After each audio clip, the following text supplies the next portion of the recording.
It's Wednesday, April 27th. I am Shaka Sali. Hello, Shaka, and hello to all of our viewers and listeners on the continent and elsewhere. I'm Ayen Bior, your social media reporter. Today, we'll talk about the significance of the return to Juba of former rebel leader Riek Machar as a major step towards implementing the recent peace accord with the government of South Sudan.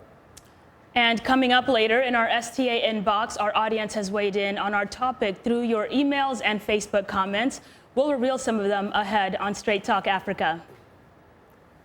The political drama between the government of South Sudan and opposition leader Riek Machar is over, at least for now. My colleague, Paul Sisco, has more.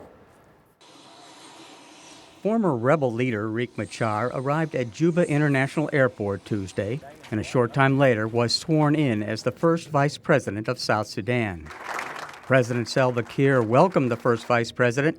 It said his return marks the beginning of the road to peace and the return of stability to the people of South Sudan. All of us who are stakeholders have the collective responsibility to make sure that we cooperate and work together as one team so that we return our country and people to the peaceful coexistence. Now, the difficult task of forming a full and complete transitional government of national unity begins. I wish that the security situation would be stabilized in the shortest possible time. Now that we're just about to form the transitional government of national unity. Machar's arrival in Juba came after several delays over what was said to be the size and weaponry of his security forces. On Monday, Machar's chief of staff, Simon Gatwich-Dewell, arrived in Juba with more than 100 troops and chants of "We are one Sudan." The United Nations, the United States, and the two sides involved in the dispute have all acknowledged significant unresolved issues as the parties proceed with full implementation of the Unity Government Agreement. U.S. Special Envoy to South Sudan, Donald Booth. So this is a first step. We still need the cabinet to be sworn in for the formal launching of the transitional government of national unity.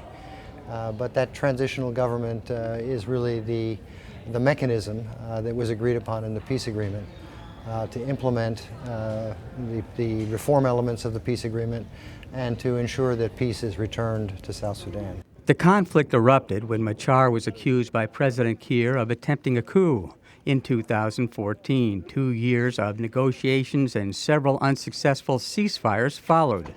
The heaviest fighting was in the northern oil-producing regions. Thousands of people have died, and nearly half the nation's citizens have been displaced. The UN has accused forces from both sides of gross human rights violations. The economy has been devastated, and aid agencies warn of a looming massive humanitarian catastrophe due to poor harvests and subsequent food shortages. Today, South Sudanese residents are rejoicing with caution. I believe that reconciliation is very important, and I believe that once we achieve those, then we'll be able to progress as a nation. In terms of the suffering of the peoples of South Sudan, it's going to change. And the world is watching to see if President Kiir and Riek Machar can keep their promises to work together to bring lasting peace, stability to a country that so desperately needs it. Paul Sisco, VOA News.